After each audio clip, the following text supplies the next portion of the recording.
think now it's going live slowly, and we'll be set and being very punctual, which is good. That's always the goal.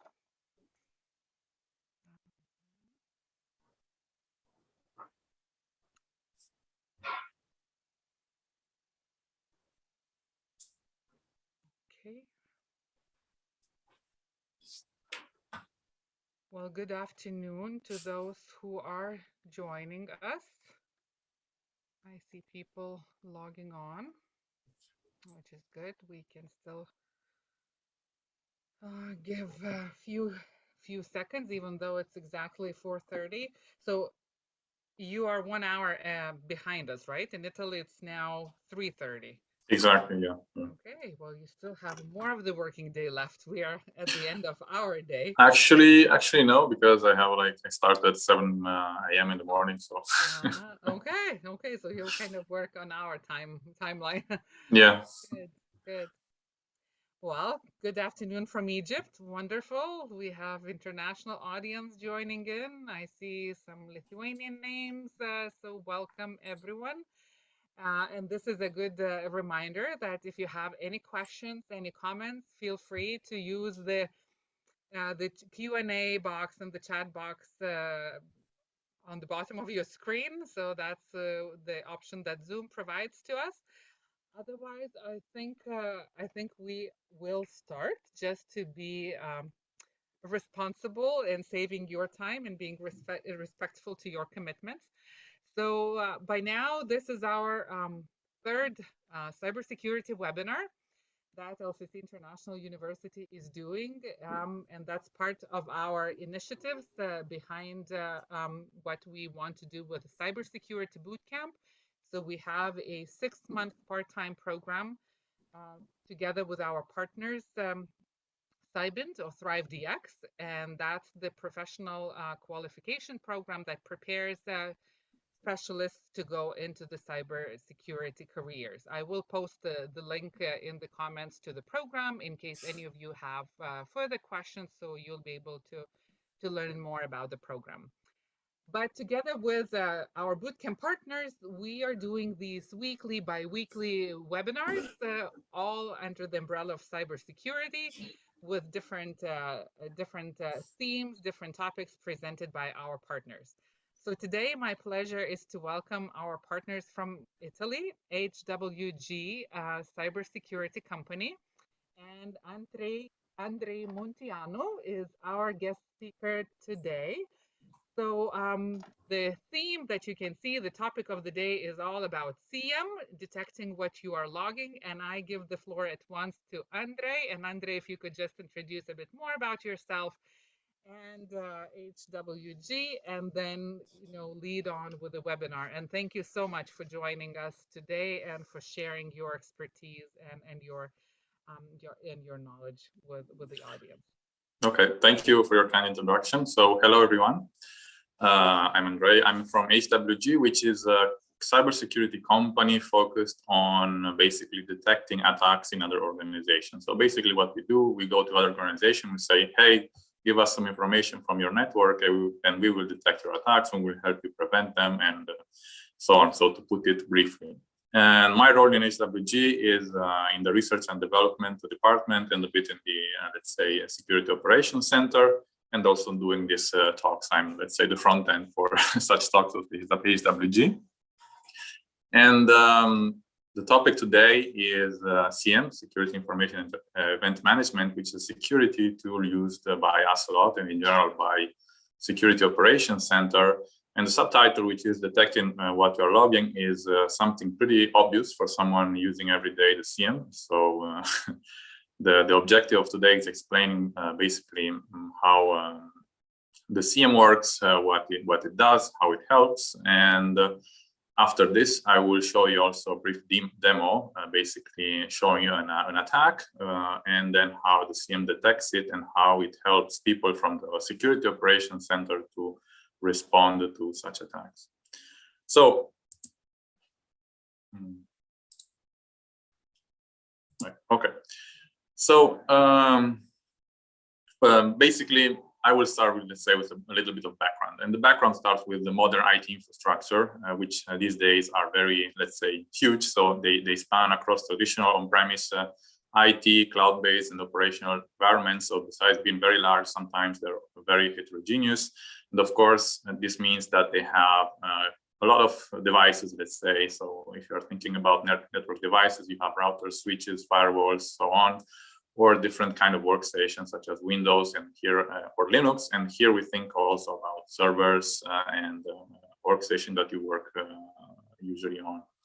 And the main feature of this IT infrastructures is that they generate a huge amount of data.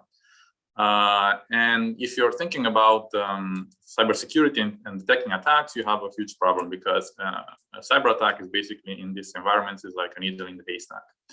And the problem with this needle is that it's becoming a huge problem.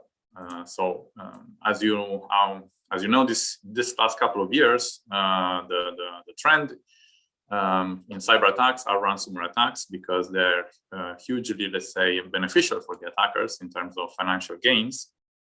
And I don't know, maybe you every day hear about some huge company that has been attacked by such attacks. And as you know, ransomware attack basically it infects the victim's network, encrypts all files, makes them inaccessible, and to make them accessible again, it demands ransom payment. Besides that, often they harass also the employees. They try to publish their information, their confidential information, so just to put more pressure on them. So besides the financial impact, there is also a reputational impact that organizations are facing these days when they are attacked by a ransomware.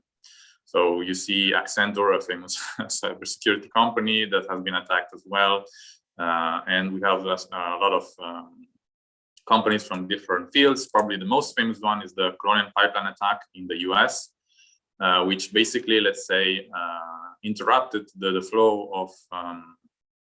of gas basically in the west side of the US. And you can imagine the huge financial impact because this infrastructure were stuck for at least a week and went fully operational again after a month of the attack.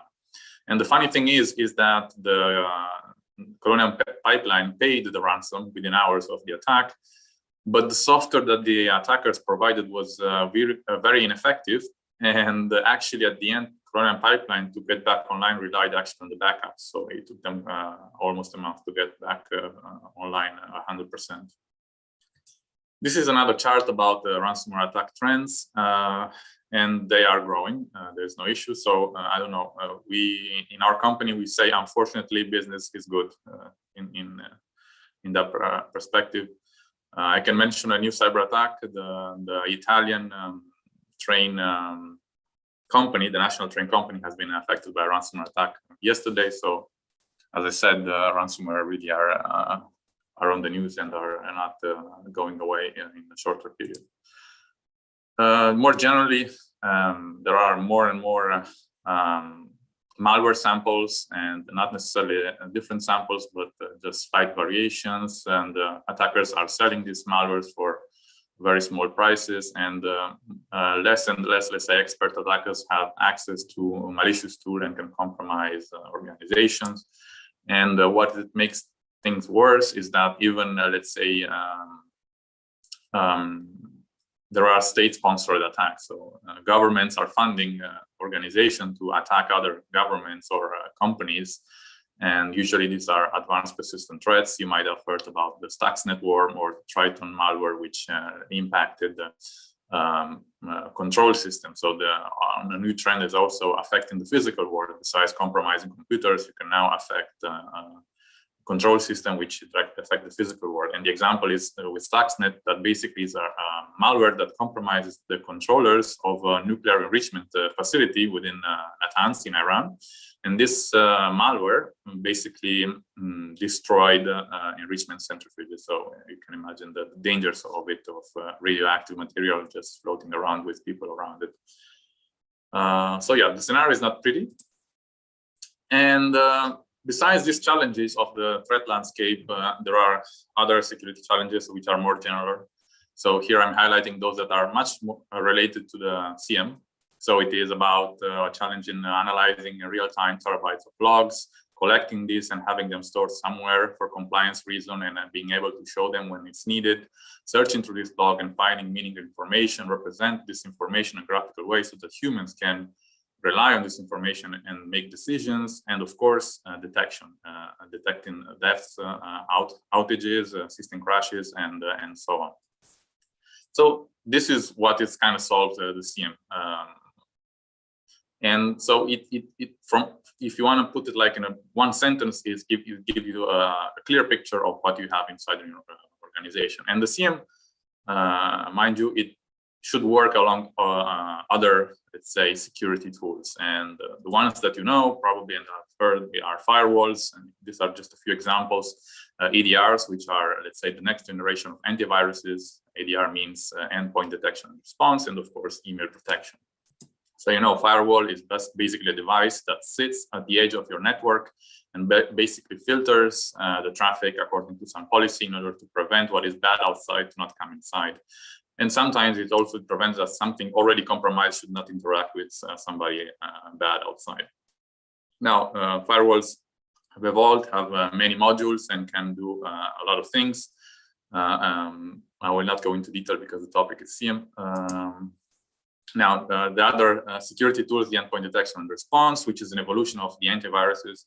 And basically what it, unlike antivirus and endpoint detection and response, looks at the runtime behavior. So it's checking whatever your workstation is doing at runtime rather than analyzing file by file and checking whether the hash of that file is malicious or not. So this is more effective because some, let's say, malwares now are not, let's say, do not reside within a file, but they can basically be a command or rely on the registry and so on. So you will not be able to detect it with antivirus.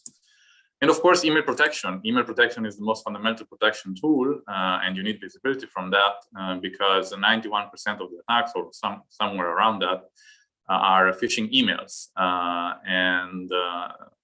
As you can imagine, this is because the weakest point in security is are humans. And there are lots of tools to protect you from phishing emails. Of course, just looking at the header data of an email, where it's coming from, the IP, where it's coming from. But of course, there are also more advanced techniques to analyze emails. So these tools basically work together with the CM, and other security tools works with the CM.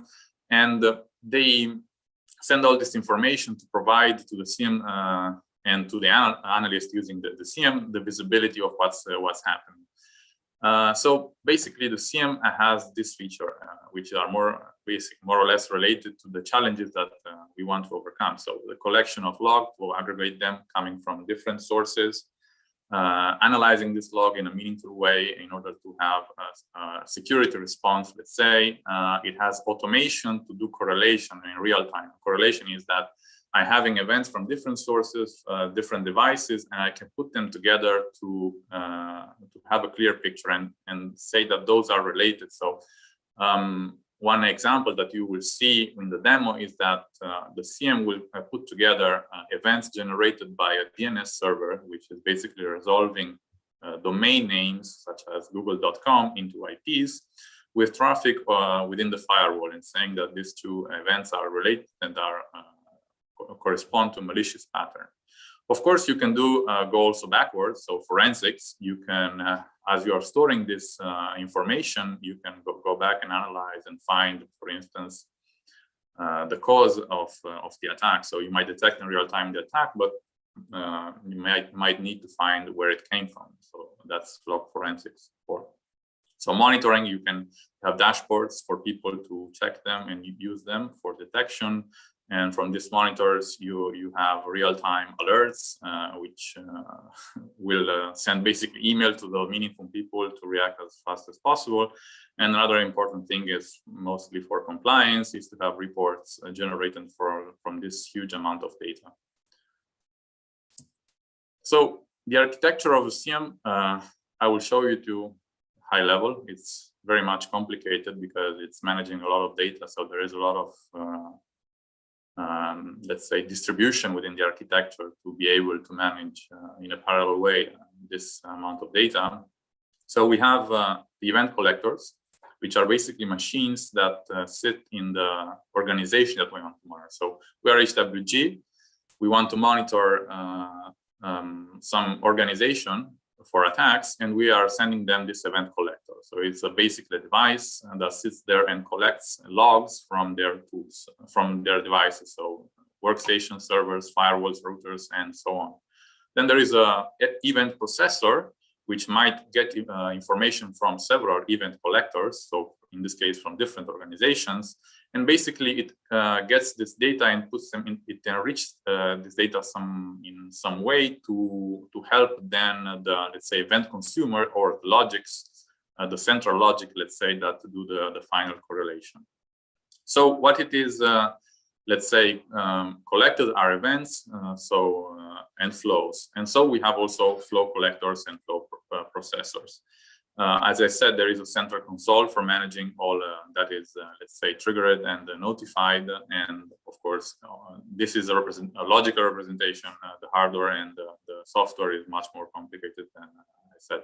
You can have this, the CM as a, let's say, as a cloud service or on-premise or something hybrid as well.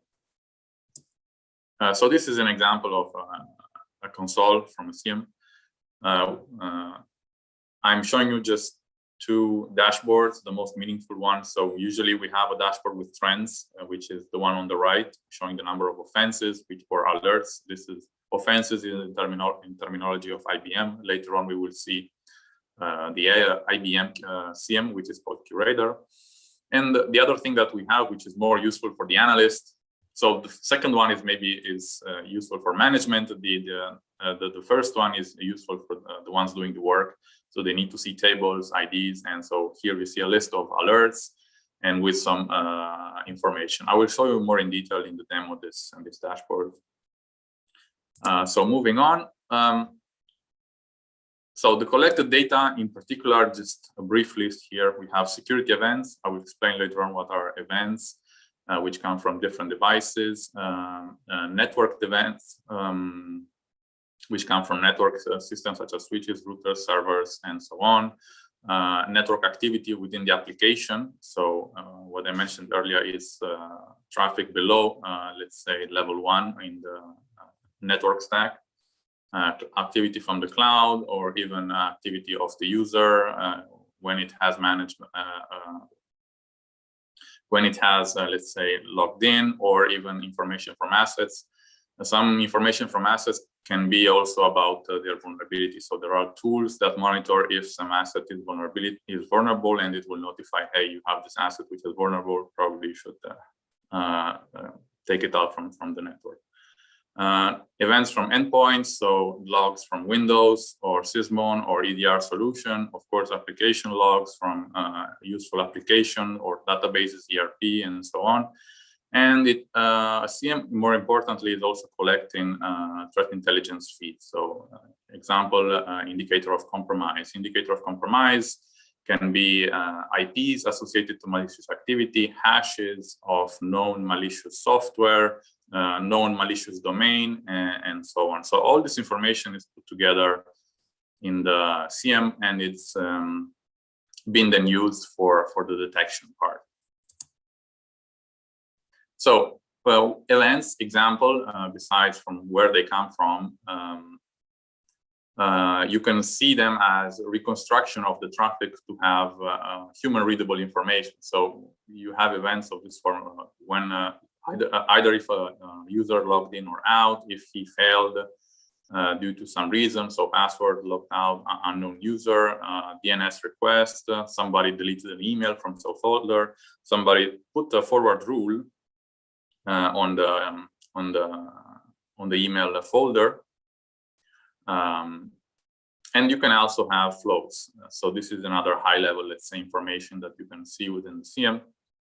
And flows are, let's say, an abstraction of the network traffic in the sense that it contains some fields from the network traffic from a network packet. And that is the source destination IP, the source destination port, and the protocol of this, let's say, flow, and the amount of data that has been exchanged. you might have noticed that in the CM, you will not see an actual network packet, something that you, for instance, you see when you use packet sniffers such as Wireshark.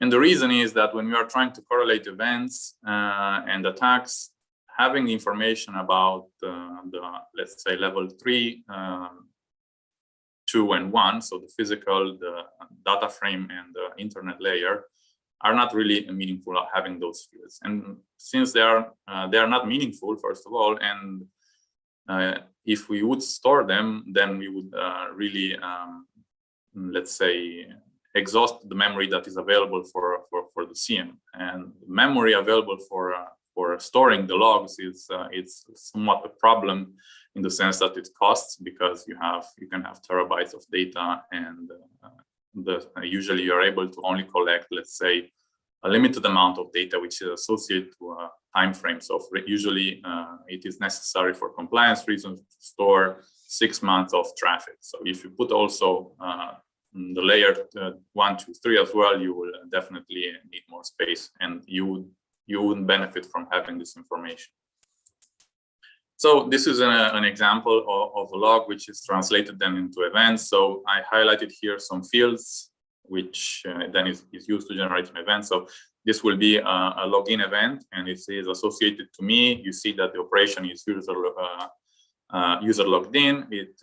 I've highlighted also the client IP from where I'm logging in, and that the one that is logging in is actually me. So it's andre.mundeanu at the HWG.it. And then the name of the request that I made. And usually in a CMU, you can see also, let's say, the normalize. So in the CMU, what you have, you receive the log, you have a parsing process, and then normalization process. And the analyst, of course, can look at the normalized data and also at let's say, raw log as it came. Why it is normalized is for correlation reasons. So basically, in the normalization process, the log is transformed, so the raw text is transformed in some data structure, which is then used in the correlation part, which basically allows you to detect attacks. So the correlation engine reasons on data structure, not on log. So for that, you need the parsing and then the normalization. And now these days, CMs have all sorts of parsers. I mean, it's not a problem to parse any sort of data. Now, besides the technological aspect, working with the CM, there's a lot of stages in it. So I highlighted some meaningful, let's say, activities. I will not go too much into detail about those, but of course, you can imagine there's the detection part, which is done by the CM from different parts. Once you have detected, you need to do investigation. Then there are mitigation steps where you have to respond to the detection. So either it is a false positive, you need to fix, let's say, the correlation rules, the correlation engine, in order to not to receive that alert again. Or if it's something bad, then you need to contact the client and say, hey, you have that in your organization. You should do some actions to stop it from spreading. So the CM is improved always, and there is a lot of research finding new threats and enriching the threat intelligence feed. So the indicator of compromise, so the list of new IPs that are associated to malicious activities, new domains that are associated to malicious activities. And finally, as I mentioned, there is the improvement based on the outcome of the activity. So if you have an alert, it's a false positive, then improve the rule. Or usually when you are bringing a new client, let's say, so new logs from different networks, there is a lot of tuning to do, because some assets are doing some activities that resemble, let's say, something malicious, but actually those are benign servers. So one example is you see a server that is scanning your internal network, and if the person says, okay, I know that server is doing that, I program it to do that, you should exclude it from the rules, because that activity is similar to an attacker that has compromised the network for the first time and is trying to see what else you have in the network besides the compromised machine. So that was a general overview of the activities. One important activity for the CM is defining the use cases. And the use cases, let's say, are logical statements about what you want to detect. So basically, they describe an attack scenario. And for instance, an attack scenario might be somebody trying to guess your password, so brute force attack. And to each, let's say, use case, you might have different detection rules to cover as much as possible, let's say, different implementation of that scenario. So the detection rules are more associated to the technology, whereas the use case is more related to a security, let's say, abstraction concept. So it is a logical statement. So an example of that, as I mentioned before, is password spraying. So password spraying is basically an attack where the attacker is trying to guess the password on multiple devices. And his reasoning is, okay, I have a list of 1,000 devices or even more, and there must be that one that is using a dumb password. So that puts the first 10 most used password in a list, and I'm going to try on each those machines the most 10 used passwords. Eventually, I will find that guy that has used that. So that this is let's say a use case for called the password spraying. On the right, you see an implementation of a detection rule to detect password spraying. This is written in Curator. Of course, you might have expecting something like a query language, and there is, but since it is hard to maintain a query language, Curator has provided, let's say, some constructs to have, let's say, a high-level or textual description of the rule. So what you see here is basically, okay. So you see here, these are logical statements put in end. So we have that we are matching Microsoft Windows event log. We are looking for authentication events, which have this ID, so 4678 and 4771. We are excluding some special cases which will not help us in any way, and we are excluding some specific devices associated with these IPs because they are doing these activities which resembles password spraying, but we don't want them in our detection. And then we have the logical statement of how the attack works. So when you see at least 20 events of this kind, basically, that have the same source IP, so the same guy from the same machine is and the same event ID, basically one of these, and the same destination and different username, then in 1 minute, then trigger an alert. And for this, let's say, detection, the correlation rule in a SOC, in a security operations center, you have also a playbook. So how to handle this detection. And this is meant for the new entries in the security operations center. So basically, when they see this detection, they have written what they should do. Because one huge problem when you're monitoring a lot of clients, you have lots of these alerts, and you need to be consistent with the activities when you have this detection. And since you have a lot of them, you might make a lot of mistakes. So having written what to do, it's easier to manage that. There are, of course, a lot of other use cases. I'm showing you here some standard ones. So brute force attack, multiple login failures from the same username, or password spraying is another one. Unauthorized user, so we are seeing a login from a country outside the operating countries. We are seeing a user impossible travel use case, a user logging in from France and then logging in within an hour from China. So this is strange. Suspicious internal activity. So we are seeing somebody accessing multiple files, and probably with the right permission, this may indicate that somebody is deleting files or is changing them somehow, which resembles a ransomware activity. We might see suspicious, another use case is suspicious internal network activity. So internally, somebody is scanning the network, scanning the open ports within the internal machines in the network. And of course, his cousin use case, which is suspicious external network activity. So somebody from outside is scanning your public IP to see what sort of services you have open, trying to see whether you are using some service which might have some vulnerability that it can exploit. So when you use the CM and you are, let's say, very, very unlucky, you might see this detections in a chain. And what the CM does is, with all these use cases and detection rules, it can put them together. And you might see a detection with a lot of rules put together. So you will see a lot of failed logins, and then which triggers the brute force attack rule. And then you will see that there, from the same, let's say, username that has failed those logins, if you see a success, so you have a rule for brute force attack followed by login success. And you're noticing also that the IP from which this user is logging in is also outside the operating countries of the monitored organization. Then you see that it's executing some suspicious command with administrative permissions. So this is like somewhat very dangerous. And then from there, you're seeing internal port scanning, so exploring the network, and of course you have the associated rule. And then it's probably establishing some command and control with an external party. So you're seeing connection to suspicious IP outside, and then excessive file access rule. So this is something you might see when you have a ransomware attack.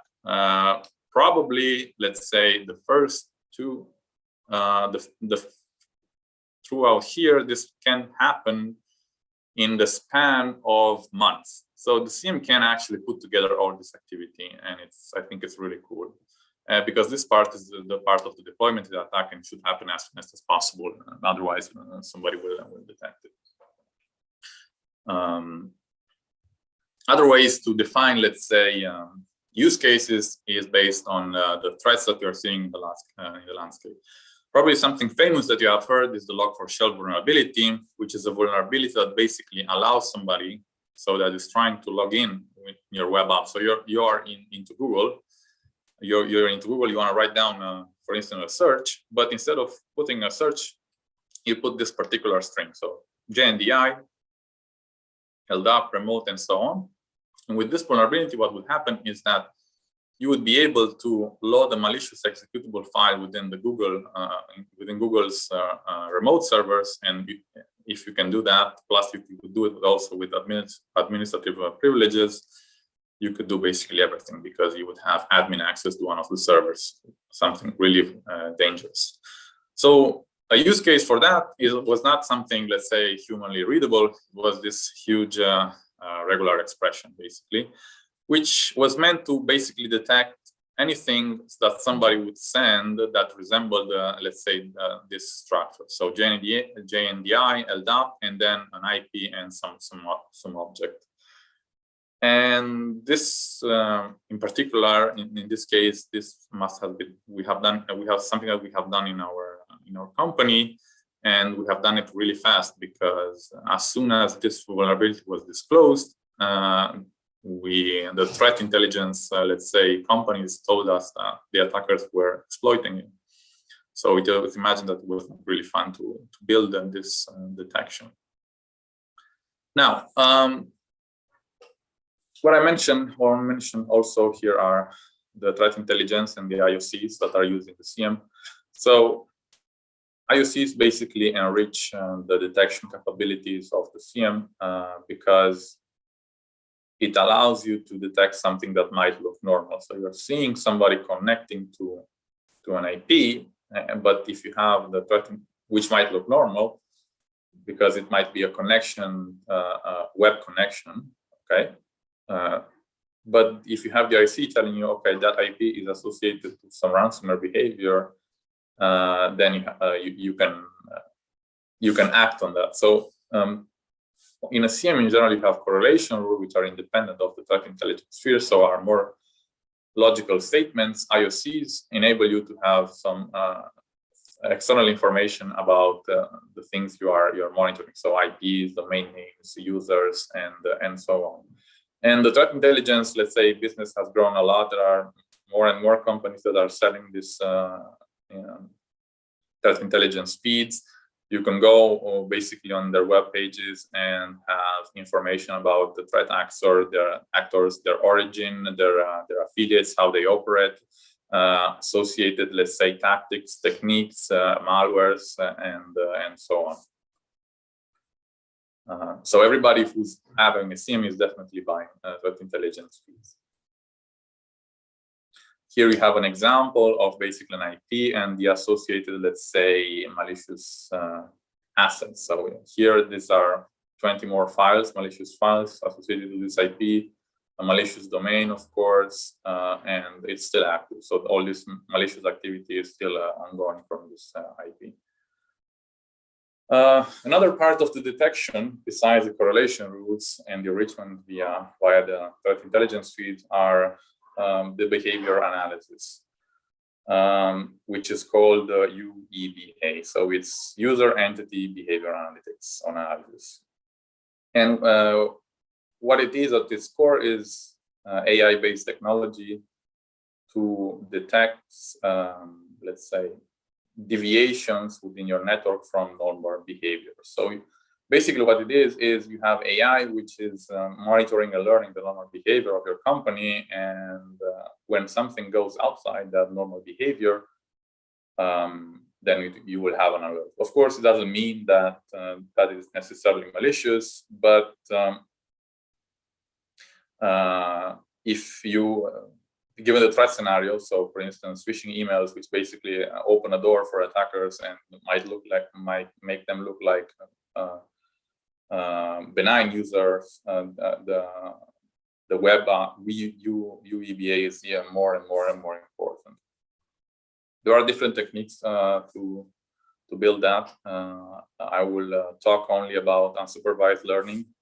So unsupervised learning is what I mentioned earlier. So you have the process of learning the normal behavior of your users and your entities. Entities, by that I mean devices, so workstations and so on. So an example of normal user behavior, a normal user behavior that you might learn is how the users are using the VPN, what time arrive they work, and which system do they log in, if they use the printer, how often, and what are the files that they send via email or load into the USB, and so on.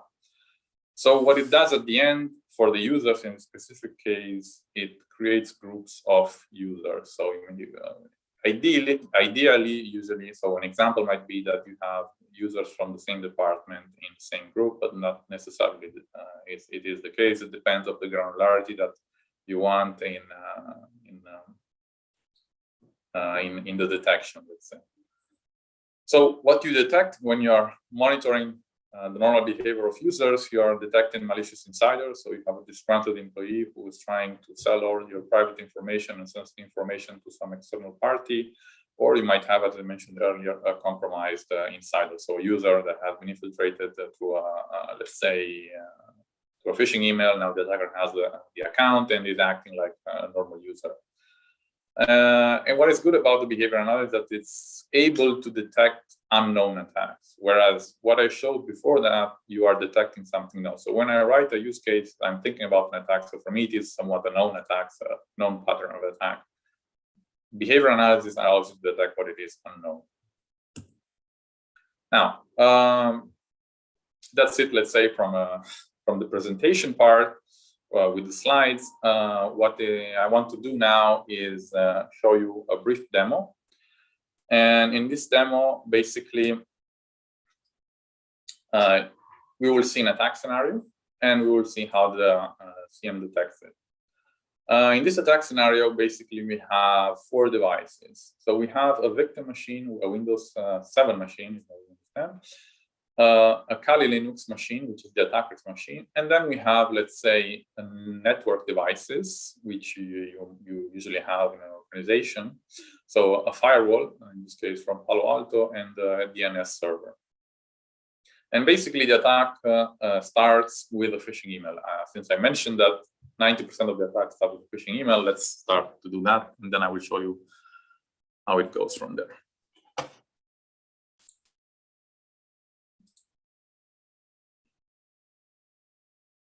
Okay, so what you see here is the phishing email. The phishing email basically is directed to an HWG employee, and is telling him to download this file from this link.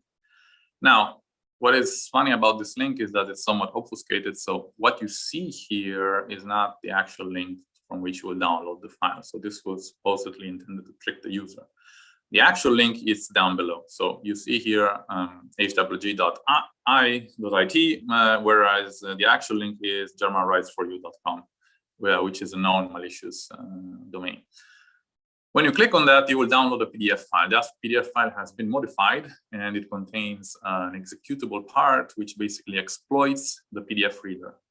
Once the PDF reader is exploited through that PDF, then the victim machine will establish a command and control channel with the attacker. And with that channel, the attacker can basically do everything. So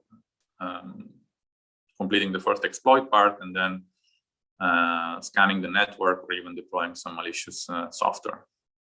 So let me go to the attacker's machine. Okay, so this is a view of the attacker's machine. I've connected to it via SSL to it, and as you may notice, a less user-friendly interface. And what I'm doing here is basically I'm preparing the attacker to listen for the victim machines to communicate with it. And to do that, I'm launching this command, which is basically I'm relying on a well-known attack exploit framework used both by the attackers, but also by penetration testers. This will take a while. And this is, of course, the Metasploit framework. You might have guessed that from the MSF initials. Just a couple of seconds. Okay, so now the machine is ready.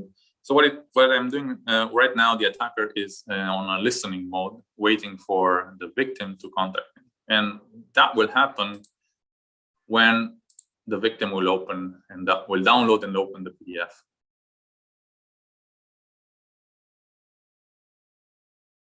So I'm saving it. I'm also opening it. And let's get back to the attacker's machine. Okay, so I received some notification here. So let me check. Okay, now it's showing me a session with the victim's machine. There is a command and control channel now. I will connect to this machine. Okay, to confirm that, let me just do this. And indeed, I'm in the Windows 7 machine. Okay, to show you that I can do basically everything, I will upload the text file in the victim's machine, and remotely I will open that file with Notepad. So you will see that the file will appear here in Documents, and it's called Hackedtxt. So to do that, I just do upload.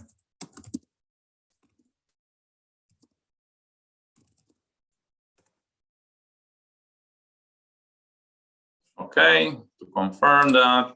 Okay, so now you see it has appeared here. Now notice that Notepad is not opened yet. So I'm opening a shell. By opening a shell, I'm already somewhat proving that I can do basically everything on this machine. And to show you that, I will just launch notepad.txt with the file. Notepad. Okay. And if everything went well, okay, you see, now I have opened it, Notepad is here and it's here. Okay, so this is the attack.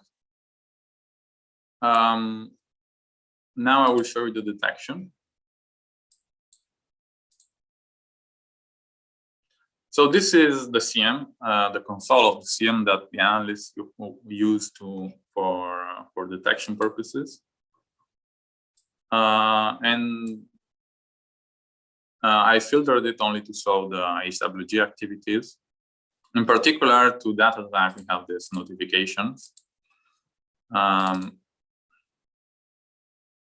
So somebody sees an alert, opens the alert, and it goes into this overview, say, dashboard.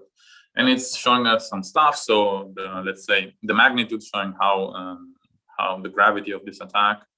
There is also description. This description is derived from the rules that have been triggered. It's saying, hey, I see 23 events for this alert. and you're expecting to see some things in this event. So one is trying to resolve the German rights for you. The other one is the exploitation as well of the PDF reader.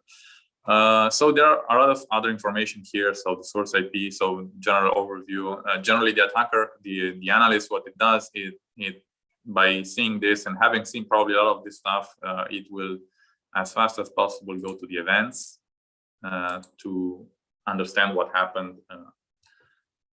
And you're brought to this event list. Let me just fix something.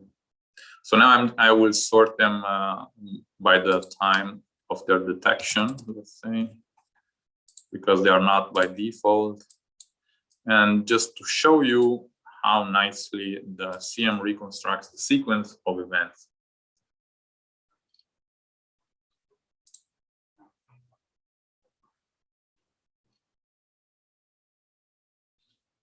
Yeah, so there is a little mistake, but because they have the same time basically, so this supposedly should be after this. So what happened? So the user clicked on the link. When you click on the link, you have a URL with a domain. So you want to try to actually find the IP of the URL from which to download the PDF. So you are making a DNS request. A DNS request is shown here. So these are the events host records. So we are seeing the Windows machine asking, hey, do you know German rights for you? Give me its IP. Now, there are some technicalities why there are more than one DNS request, and I will not go into that. Now, after that, you should see a connection through the firewall. So you're having now a connection from the victim's machines to the attacker's machine. And since you're going outside the network, it will go through the firewall. Now, this event is here in the URL filtering. And it's saying, hey, I've seen the traffic associated to this domain from data. Okay, let's look at from this IP to the other IP through these ports. And there is this event is called URL filtering because it should have filtered this this connection. We have changed the policy within our organization to actually not filter this connection. So it's just displaying and saying, hey, something bad happens. And the firewall is showing this because the URL, the domain associated to that connection is within his thread feeds. And so it is something malicious. So since these are the same IPs associated with DNS requests, and these are in the same, let's say, sequence of events. And now there are more, let's say, insightful information, and this is because the firewall is the next generation firewall, so it's able to do packet inspection and look at the application layer. So it's seeing actually, because this is a known technique to exploit PDFs, it's seeing actually that this is being exploited. So it's saying, he is notifying us, hey, this is a Metasploit payload, and they have established a remote command exploiting the Adobe Fox Reader. So don't use Adobe Fox Reader in general. And then we have some other information. So these are events associated by the CM. So the CM, every time detects something, it will generate an event. And basically, these are the rules that have been triggered. So the rules triggered are external out communication with malicious URL domain. Then we have malicious URL detected, which is more general, and then external out communication again and again. Because I have done some back and forth when I was sending the malicious the TXT file. So once the analyst sees that, of course, it will be alert. It will be, let's say, preoccupied and will notify the client to basically isolate the machine in this case. And what you have seen here, these are events, and of course, within the CM, you also have the logs, the raw logs as they come, which usually an expert analyst utilizes to better understand what happened, because this normalized data is used by the CM to do its correlations. So you coming back to the title, you actually can detect what you are logging, because in this case, if we wouldn't be logging the DNS request or something from the firewall, traffic from the firewall, you wouldn't have seen this. And the power of the CME is also that this somewhat are normal events. These are requests to DNS. This is just some traffic passing through the firewall, but the CM is able to put them together, and you can imagine millions and millions of these events per second in some organizations, and you are not able to do it, let's say, manually, of course. Yeah, so that's it from my side. I hope it was interesting and clear, and if you have questions, I'm open for them. Right. Well, thank you. I think the practical side always is so impressive to see how it works, and I think even the scary part, seeing of what happens when you do open that email that comes in under, you know, pretended name and so forth, and how all the phishing attacks work. Just a reminder that if anyone has questions, like, please use the Q&A box. But I would like to kind of reach out to you based on, you know, like what we were just talking before the beginning of the webinar, in terms of how cybersecurity and awareness of, you know, how to be safe digitally is crucial these days, especially, right? I mean, yes, we are talking about war in Ukraine, but at the same time, there are so many cyber wars happening everywhere. So, what would be maybe just your comment, you know, in the current realities, right, on the importance of cybersecurity, on the importance of, you know, just general understanding and awareness for anyone, and of course for companies, but even for regular people in this field? Well, from a general point of view, so cyber attacks now can affect a lot of things, and it can affect also a whole country, as we've seen with Colonial Pipeline. And so they can have a huge impact. And the other side of this coin, let's say, is that they might come from these attacks from, let's say, regular people just doing their daily job. And the importance for them to be aware, because unfortunately these tools cannot fully protect us from, let's say, unprepared users. So for instance, those that just open emails without checking them. So the regular people really can have a big impact on a lot of, let's say, other people by just clicking something that they shouldn't click. And in this term, besides the, let's say, technological evolution that has occurred in cybersecurity, there is also a lot of evolution in the work to spread awareness about attacks. And there are a lot of awareness campaigns, and we also do a lot of awareness campaigns for our companies, where we give them training material to understand about, give them basic cybersecurity concept and also the consequences, and let's say the tools to not open malicious emails. And we're also testing them. Sometimes we are sending fake phishing emails to see what is the stance. So I think let's say the most interesting part or crucial part about cybersecurity is that it can have a huge impact, which can be brought by regular people that apparently might not have a huge impact, because we're expecting somebody with high power to have a lot of impact, but not somebody that just clicks an email to stop the national train system in a country. Right. And you said, like, this train incident that happened exactly today? Yesterday. Oh, yesterday. Okay. Yeah. So how big of an incident did it become? Well, let's say they weren't.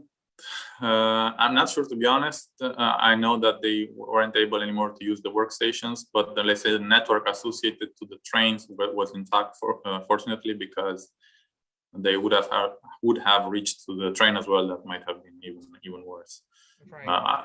One example is Ukraine in 2017 and 16. Yeah, attackers were able to reach the power the power infrastructure, the electricity infrastructure, and they in the night of Christmas or in New Year's Eve they blocked that, and people were stuck with for 1 or 2 days were without electricity and heat, and you can imagine the impact in.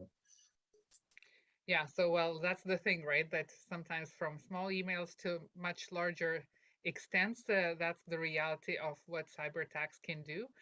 So thank you for sharing your knowledge and your Thank you for expertise being and here. showing a practical example, so that, for those who are, looking into in at careers in this field, I'm sure this was a much more understandable world than, let's say, for me. Like, there were lots of unknown things and phrases, but I think it's just as you say, the general awareness, the understanding, general education that everyone has to be aware of, and cautious in what they do. So thanks so much, Thank you. Andrei. With our audience, I would just like to briefly give a heads up about the next webinar, which we will have a bit of a break next week. So it's in 2 weeks on April 7th. So again, another Thursday at 4:30 Eastern European time. We will be meeting with Nord Security representative Žygimantas Kaupas, who will be talking about threat modeling, but he has a very intriguing title. Well, what do walking in long strides, Italian food, and music have in common? So, for anyone that is intrigued by the title and wants to learn more about threat modeling, its benefits, potential risks, and challenges, please join us next Thursday. The event link will be publicized. It's already publicized on LCC International University's Facebook page. If you have signed up for our webinars, you will receive that link in your email. And for now, just warning everyone to be careful when you are out there in cyberspace, in what emails you open, and just kind of hoping that today's webinar gave you additional intel and additional awareness of what systems are working out there, and what you need to know and what you could know if you actually work in cybersecurity area, and what you will be dealing with. Thank you again, Andre. Enjoy the evening for you, and thanks to HWG, our partners from Italy, who are actually sponsoring a scholarship for the next boot camp. So for anyone who is interested in the boot camp and is interested to work at HWG, there is a chance of getting a scholarship with a commitment to employment right after the boot camp. So on that promising note, I will be ending today's webinar. Thank you for everyone who was with us tonight. The recording will also be available on LCC International University's YouTube page. So for anyone who needs to rewatch that, you will be able to do that. Thank you, everyone, and thank